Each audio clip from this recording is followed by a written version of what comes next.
সময় এক নির্জন বনের ভেতর ছিল একটি পুরনো ভাঙা বটগাছ।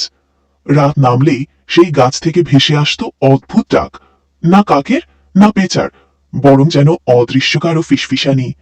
গ্রামবাসীরা বলতো ওগুলো ভূত পাখি।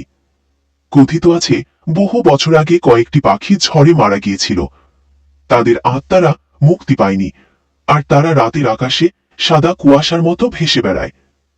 পূর্ণিমার রাতে গাছের ডালে বসে তারা মানুষের নাম ধরে ডাকে। যে মানুষ সেই ডাক শুনে সে নাকি ঘুমের মধ্যে বন পর্যন্ত চলে যায়, ফিরে আসে না আর।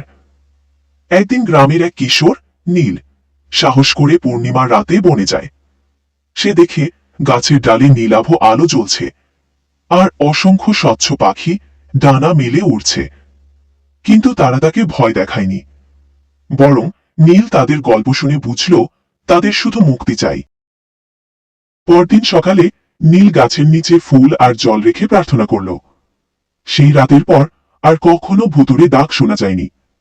বটগাছ আজও আছে, কিন্তু ডালগুলো এখন শান্ত।